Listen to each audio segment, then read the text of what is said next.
Alright, so what you just saw was the first of the three Deathstone traps I've made.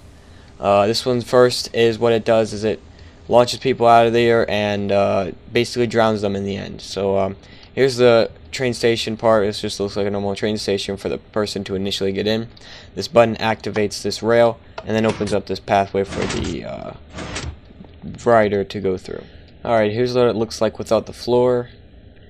I'm not going to go too in depth with this since this has nothing really to do with the actual killing part, but here's how the door works.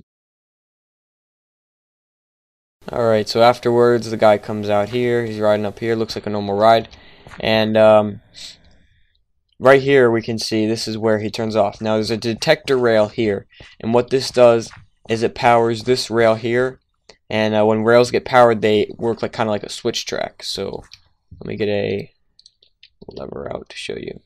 So, oops. So we'll see if we put a lever here, it switches that, and then when you turn the lever off, it'll switch to where it curves around the bend like that. So when you're driving over across here, it powers it for a second, you come off, it depowers it, and then it switches the track here. Now the reason this is like this is because from a distance it just looks like a normal track. If you have this turn going here, it would be kind of a giveaway. So that's the only this is the only part you have to really reset of the whole trap, and this is optional of course. And then also if you're afraid that this will give it away, you can just do away with the whole thing. But anyway, after the person turns into here, they'll go through this block. Now if you're in a minecart, you can easily go under a 1 block high pathway, so that don't worry about that. They'll fly into here, and then they'll come into this obsidian place right here. Alright, so here is the death place without the water and without usually it'd be like this, the person would fly through, the torch wouldn't be here either, but for purposes of the video now you can see much better. So basically the person falls in here, they're surrounded by water, and they have to mine their way out. Now the fastest way to get out, like breaking the least amount of blocks, will be going straight up. If you go to the side, you have to break 2 blocks. If you go down, you have to break more than 2 blocks. Going up, you only have to break 1 before you can get your head over water. So what I did is I put a second part with more water in there, so even if you break the first block, you still have more to go. If you come in here, let's say you know this is going to happen and you have a diamond pickaxe out already, you wouldn't be able to break a block fast enough before you died. Alright, let's go ahead and try this out on survival now in first person and see if I can actually escape. I have a huge advantage of escaping because I know what's going to happen. So most people using this would be completely unaware and would be taken off guard, so they have even a lower chance of getting out. So we'll go ahead and try it out. So I have my pickaxe ready to go. I'm in here now. I got out. So I'm straight up. Now I'm mining. I'm mining the whole time.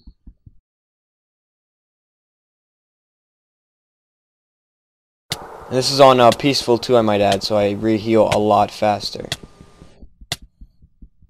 So, I mean, really, if you're not escaping, I mean, if you're on like easy or normal mode or something, you're not regenerating this fast either. So that even adds to the unlikeliness of surviving. And that's about it. So yeah, basically if you get in there, you're screwed.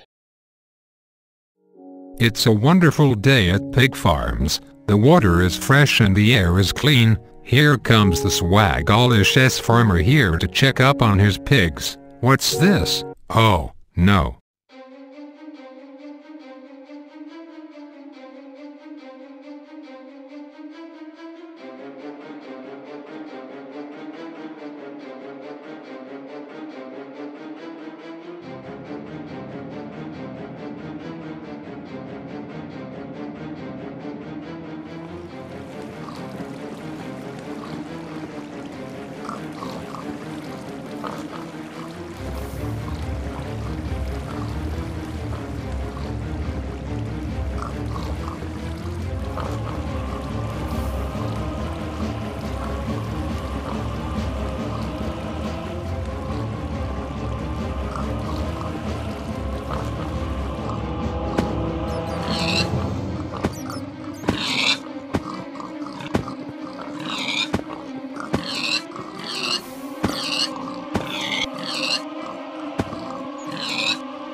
Alright, so this machine has two different components.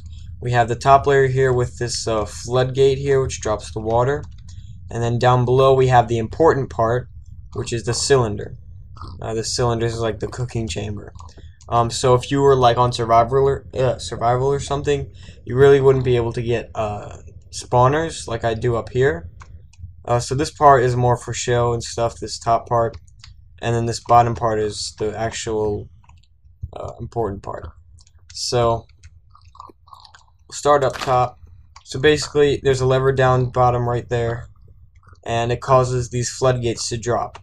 The water comes rushing down, the pigs aren't strong enough to fight the current, so they eventually get pushed down into this cylinder here and fall in the lava. The signs stop the water from falling in the cylinder, but the pigs keep going. They drop through here. There's 3 layers of lava here. All the way down they're getting damaged and lit on fire. By the time they hit the ground, they take a little bit of fall damage. They run around for about a half second and then they die. Then they drop cooked pork chops, and the cooked pork chops fall in the hoppers, which fill the dispenser. So there's an example of one right there. As far as now, the way you build the cylinder is extremely important. As far as height goes, because if the pig falls too close to the lava, they won't be moving fast enough through it, and they'll be able to kind of bob and swim on the lava. So I have this 3 blocks high off the first layer, then there's 2 blocks in between each other layer, and that does the trick pretty well. Alright, so here's what's going on down here. We have this lever here which activates the floodgate. The torch is on right now. So we have power going through. So right now all the pistons above are powered, and that's like that keeps the water from flowing. If we turn the switch off, it allows the water to come flowing down up above. So we have a pathway going in each direction. One going to over here to power this half of the floodgate, and then one going in the opposite direction to cover the other half. So underground, this path goes through. It splits into 2 directions, going to this tower and this tower, and then it mirrors that on the same side. And each tower here is a series of redstone torches on top of each other. So when power gets through down here, it keeps this one off. When this turns off, this one turns on, this turns off, on, off, on, off. They basically just switch the state they're in. And eventually you have this one, and this one turns off. This turns off, so all the pistons over here drop, and they release the water to flow down. So here's what happens, since we all know that redstone only travels 15 blocks before it dies out. We can see it gets real dark here and it's about to die out. So this thing right here renews the strength. So we can see we have a nice orange red again instead of the dark red. And then I do this one more time, and eventually it gets to the middle here, and we have the same thing coming from the other side. So they actually meet in the middle somewhere. And that is the floodgate portion. Alright, the other part to this is the we got this dispenser here pumping out pork chops the whole time, and all that is there's this thing right here flashing back and forth right here. The way to activate this is you have 2 pistons, or 2 redstone repeaters going in a loop like this, and you just gotta double tap the lever real quick, and this just gets left on forever. When you hit the lever up above, this piston activates, this block drops down, it completes the circuit, and then this dispenser gets powered right here.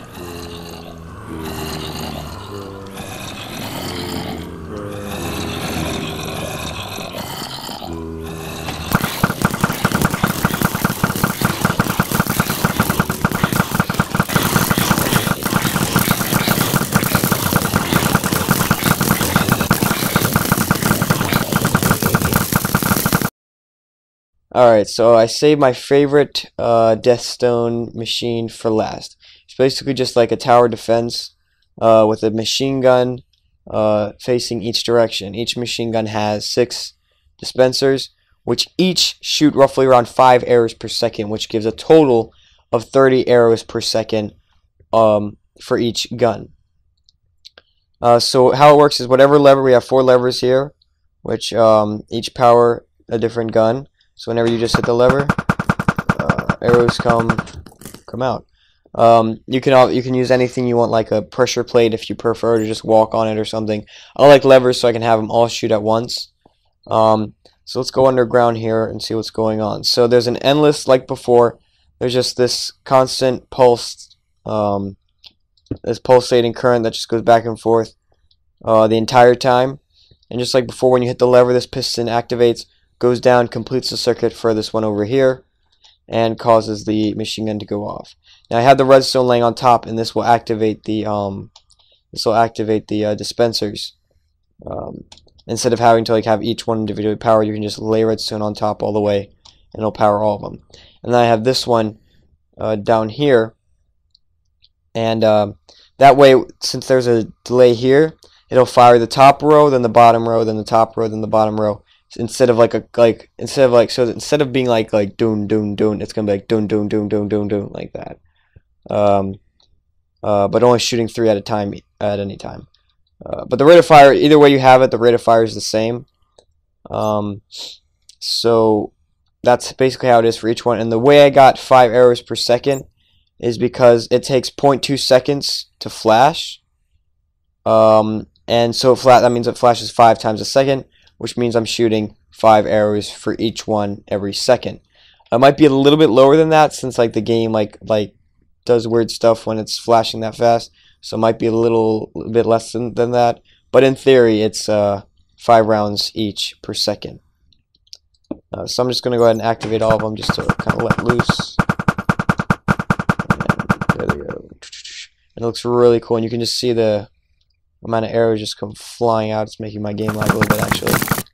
Alright, so I hope you guys enjoyed those 3 Deathstone machines. If you did, go ahead and leave a like. I got more stuff on my channel, so you can go ahead and check that out and subscribe. If you have any questions about them, feel free to leave a comment down below. And thanks for watching.